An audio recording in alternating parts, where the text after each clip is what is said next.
বিচ্ছেদের পরও কি একসাথে টিকে থাকা যায়? আবারও হ্যাঁ, এমন মন্তব্যই উঠে আসছে টলিউডের একজোটের প্রসঙ্গে। যারা সবচেয়ে বেশি দুঃখ ভোগ করে তারাই সবচেয়ে বড় সুখ লাভ করে। যিশুর সঙ্গে বিচ্ছেদ চর্চার মাঝেই কি ইঙ্গিত করলেন নীলাঞ্জনা? সম্পর্কের যাই ঘটে যাক, শেষের পর নতুন শুরু, এই কথার মধ্যে কি বোঝাতে চাইলেন নীলাঞ্জনা?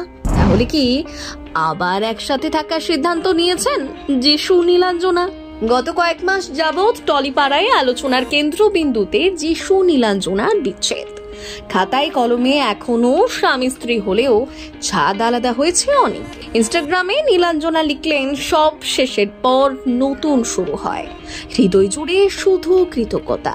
আচমকাই কেন এই উপলব্ধি নীলাঞ্জনার? হরগৌরী পাইস হোটেলের শুটিং এর শেষ দিনেও তাকে বলতে শোনা গিয়েছিল তার সম্পর্ক নিয়ে কিছু কথা। যে সিরিয়ালের সফর শুরু হয়েছিল যিশু উজ্জ্বল প্রোডাকশনের হাত ধরে অনুরাগীদের কথায়, তাহলে কি সেদিন থেকেই শুরু হয়ে গিয়েছিল তার উপলব্ধি?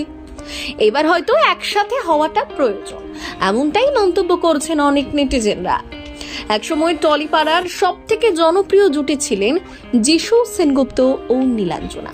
তবে যেসব কথা আজ প্রায় অতীতের পর্যায়ে, দাম্পত্যে বড় সড় ফাটল ধরেছে তাদের।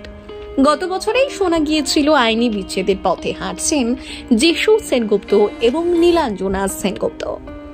এই মুহূর্তে দুই মেয়ে সারা ও যারাকে নিয়ে গুছিয়ে নিয়েছেন নিজের জীবন।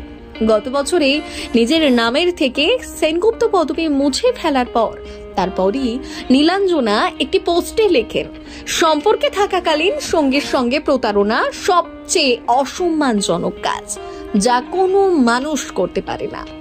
শোনা গিয়েছিল যিশু এবং নীলাঞ্জনা মাঝে তৃতীয় ব্যক্তির কথা। সেই অন্য নারী নাকি যিশুর আত্মসহায়ক সিনাল সুরতে।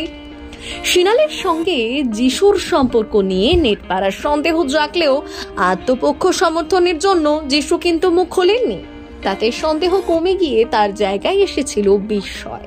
টলিপাড়ার অন্দরে এও ফিসফাস ছিল, নীলাঞ্জনা নাকি যিশুকে শর্ত দিয়েছিল যে তাদের দাম্পত্য তখনই জোড়া লাগবে যখন সিনালের সঙ্গে সব সম্পর্ক তিনি চুকিয়ে পেছনে ফেলে আসতে পারবেন। এর সত্যতা জানা না গেলেও মঙ্গলবার মধ্যরাতে ইনস্টাগ্রাম স্টোরিতে দাইসাকো ইকেদার একটা কোটের ছবি ভাগ করে নিলেন নীলাঞ্জনা। ছবিতে ইংরেজিতে যা লেখা ছিল তার বাংলা তর্জমা করলে দাঁড়ায়, যারা সবচেয়ে বেশি দুঃখ ভোগ করেন তারাই সবচেয়ে বড় সুখ লাভ করেন। কখনোই ভুলে যাবেন না যে সুখ একটা ফুল, যা ধৈর্য সহকারে ধৈর্যের মাটি থেকে ফোটে। নেটিজেনরা বলছে আবারও এক হতে চাইছে নীলাঞ্জনা, শুধু সময়ের অপেক্ষা।